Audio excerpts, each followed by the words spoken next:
महाविकास आघाडीतर्फे निवडणुकीची तयारी सुरू झाली. आमची तयारी निवडणुकीच्या आधीच झालेली होती, तर निश्चितपणे अमोल कीर्तीकर निवडून येतील. आमच्यासोबत अनिल परब, सुनील प्रभू आणि अजून मोठे पदाधिकारी आमच्यासोबत आहेत. नुसतं आम्ही उमेदवारी म्हणून अर्ज दाखल नाही केला, आम्ही उमेदवारीचा शिक्कामोर्तब झालेला आहे. राजकीय मतभेद असतील, पण कोणतेही वडील आपल्या मुलाला आशीर्वाद देतातच. आम्ही लोकांना बघत नाही आहे, कारण मनसेने त्याला पालापाचोळा म्हटलेला आहे. मग आम्ही त्यांना पालापाचोळा हेच म्हणत आहोत. आज उमेदवारी अर्ज दाखल केला आहे. उत्तर पश्चिम मतदारसंघात महाविकास आघाडीचा प्रक्रिया सुरू झाली आहे निवडणुकीची अधिकृतपणे, परंतु आमचा प्रचार केव्हा सुरू झाला आहे आणि महाविकास आघाडीचा उमेदवार अमोल कीर्तीकर यांचा विजय उत्तर पश्चिम मतदारसंघात निश्चित आहे. या भागातले जे मतदार आहेत ते मशालीला मतदान करतील आणि प्रचंड मताधिक्याने अमोल कीर्तीकर विजयी होतील. नक्कीच आम्ही उमेदवारी अर्ज दाखल केलेला आहे. आदित्य साहेबांना पालघरला जायचं असल्याकारणाने आम्ही तो पहिल्यांदा केलं होतं. रॅली तिकडनं निघाली आहे. माझ्यासोबत परब साहेब आहेत, प्रभू साहेब आहेत, आमचे राष्ट्रवादीचे सुद्धा पदाधिकारी आहेत आणि सगळी प्रोसेस कंप्लीट झाली आहे. परब साहेब, उमेदवारी अर्ज दाखल केला,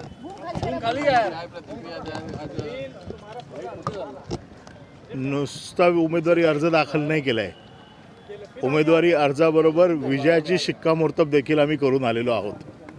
प्रचंड संख्येने शिवसैनिक, काँग्रेसचे कार्यकर्ते, राष्ट्रवादीचे कार्यकर्ते, आपचे कार्यकर्ते, महाविकास आघाडीचा प्रत्येक कार्यकर्ता हा आज अमोल कीर्तीकर आहे आणि त्यामुळे फार मोठ्या प्रमाणात आज सगळे हा उमेदवारी अर्ज भरायला आले होते आणि अमोल कीर्तीकर यांचा विजय ही आता फक्त फॉर्मॅलिटी राहिलेली आहे. एकीकडे प्रचारात व्यस्त आहे, तर दुसरीकडे केंद्रीय यंत्रणाचा तपास सुरू आहे. तुम्ही पण त्यातून गेलेला आहात. कशा प्रकारे मॅनेज करतील ते या सगळ्या गोष्टी? निष्ठावान कार्यकर्ता काय असतो हे अमोल कीर्तीकर यांनी दाखवून दिलं आहे आणि सर्वसाधारणपणे त्यांनी पहिल्या दिवशीच सांगितलेलं आहे, मी काही चुकीचं केलेलं नाही आहे.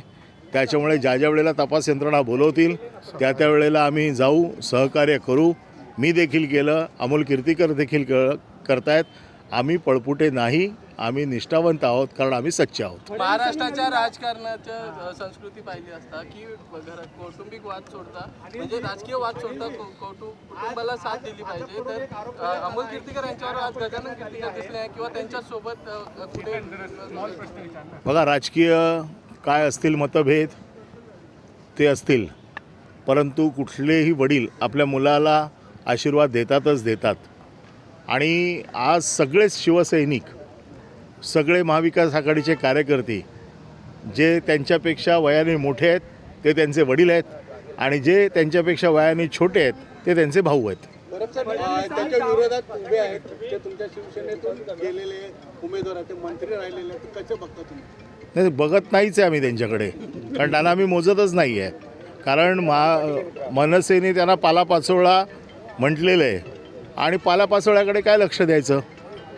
फडणवीसांनी दावा केला आहे शिवसेनेत बंडखोरी झाल्यानंतर उद्धव ठाकरे यांनी मला फोन केला होता आणि आपण पुन्हा एकत्र येऊया, असा त्यांनी दावा केला. या बाबतीत सकाळी आदित्य ठाकरे यांनी सांगितलेलं आहे आणि त्यामुळे जे काही सांगायचं आहे ते आमच्या अधिकृत नेत्यांनी सांगितलेलं आहे. आणि जी भाजपने एक आरोप केला आहे, जे ॲड केला आहे, त्या प्रसिद्धीमध्ये जो स्टार वापरण्यात आला आहे तो पॉन स्टार असल्याचा आरोप भारतीय जनता पक्षाने केला आहे. तुम्ही त्याची शहानिशा केली का? आणि शहानिशा केली तर नाही, मला याच्या बाबतीतली माहिती नाही आहे, परंतु त्यांचे सगळे कार्यकर्ते पॉन स्टार कोण कोण आहे त्याची लिस्ट घेऊन बसलेच आहेत वाटतं. चला, असलम भाई तुम्ही काय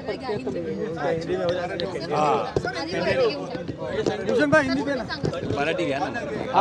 एक सेकंड, आता यांचा मराठीत झाला, त्याचा हिंदीत विचारून घ्या, नंतर जे विचारायचं विचार. मोदी जी के करीबी उम्मीदवार से लड़त है आपकी? ये आपका सही है, मोदी जी के करीबी है और एक आयत को किया हुआ हाईफाई नेता है. लोगों के बीच का उसको कुछ पता नहीं, गरीबों के आंसू के बारे में उनको कुछ पता नहीं है. उन्होंने रास्ते पे उतर के कभी काम नहीं किया है. लोगों के प्रश्न के बारे में उनको पता नहीं, उत्तर मुंबई के क्या प्रश्न है उसकी उनकी जानकारी नहीं है. ऐसे नेता को यहाँ उतारा है और हमारे कांग्रेस पार्टी ने मुझे, ये कांग्रेस का सिपाही जो 32 साल से लोगों की सेवा करता है, वही गली में घूमता है, वही गली में काम करता है, लोगों से कनेक्ट है, ऐसे मुझे कांग्रेस पक्ष ने आज वहाँ पे मौका दिया है. और मैं स्थानिक एक भूमिपुत्र और एक आयात किया हुआ उम्मीदवार, इसके बीच में लड़ाई है और लोगों को अच्छी तरह पता है किसको चुन के देना है.